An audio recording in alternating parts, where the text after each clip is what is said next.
Welcome to All About Articulation, where we do a deeper dive into the articulation of some of your favorite action figures while glossing over things like sculpt, paint apps, character history, because I suck at that, and there are already so many people on YouTube who do that, and do that well already. So why waste your time? This is the Hasbro Marvel Legends, new vintage wave, retro wave line, Silver Samurai, in a brand new sculpt, brand new build, so let's get into it. Let's see how he stacks up. Quick thoughts right off the bat. He's a good figure, man. He's for an ancient Japanese samurai warrior, you're not gonna get it. He's not a ninja. He's a samurai. Two different types of warriors, two different types of fighting styles, two different types of articulation. So he's not gonna be like a Storm Shadow from G.I. Joe. All right? He's not gonna jump around all over the place. He's more like a medieval knight. So keeping that in mind, you're not going to have a lot of great range of motion and articulation, but that's to be expected because he is a samurai. All right. Right off the bat, he is, I would say, to the top of his head, it would be about 6 3/4. Probably about seven on the nose if you count that top part right there.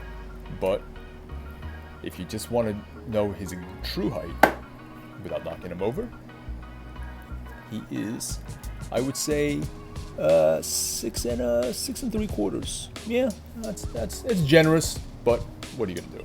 All right, there you go. All right, and let's see now. Does he? He doesn't have great head and neck articulation. Like that's about as far down as he goes, and that's about far up as he goes because of the back, the back of the helmet. It's going to hinder the articulation. So that's about it. He does, of course, swing left and right, but in terms of up down, that's about it. He comes with 2 swords, which is cool, but I'm going to take them off right now to show you his wingspan.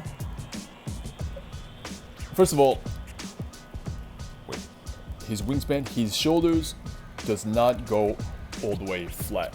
That's about as far up as it goes. These shoulder pads are it's attached to the chest, so it's not going to hinder too much articulation, but it's also not soft either, as opposed to, say, Mr. Sinister. These are very soft here. These are a lot harder, so it's going to get in the way if you really want to stretch him out. But his wingspan is about 6 1/4, only because he doesn't go that far up.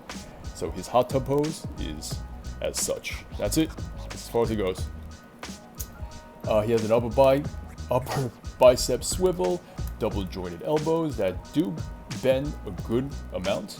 So the range is really good. I would say that's about 45 degrees. It's very puffy. He's got very thick arms, not because of musculature, but because of that's just the way they designed his costume. It's very, it's almost like a parachute jacket. His articulation. So his hands hinge in an up-down motion. I guess that's the new design language for these figures who hold swords. You want to go up down instead of. You want to go side to side instead of up down.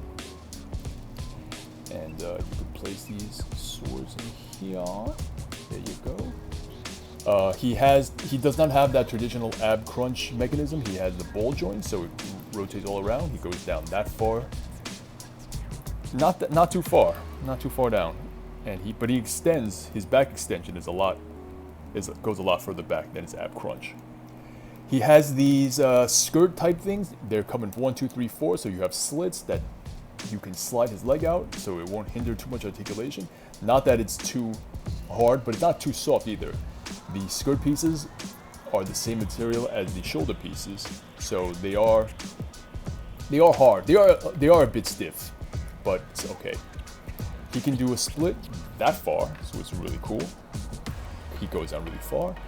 He's got the ankle pivots, which allows him to do the Glenn Webb split as far down as he can go with both feet flat on the floor. Not too bad. He kicks up only about that much. And actually, no, I take that back. He can't even kick out that far, because I'm gonna lift up the skirt piece to show you exactly how far it goes in a straight up forward 90-degree angle, and that's about it. He can only kick that far up. But again, he's not a ninja, he's a samurai. Big difference. All right. Double jointed knee. Because of the poofiness again of his limbs, of his costume, the range of his knee bend is hindered to that degree. He can't even get close to kicking his own butt. But it is a double jointed knee, so you have that. And yeah, that's about it. He's a good figure. He's a good figure. I'm not too familiar with who he is and what he's about and what his character history is, because like I said, I suck at that. But as just a standalone piece, and you're not going to find many Silver Samurai figures out on the market from other manufacturers, so Hasbro, I think they're the only game in town, right, for a Silver Samurai, at least in the last 3 years anyway. It's a good figure, not too well articulated, but if you're like an artist like me and you need, let's say, like a model, because you're going to draw like Japanese or medieval Japan samurais, etc., etc., he would be a good figure to get for artists out there.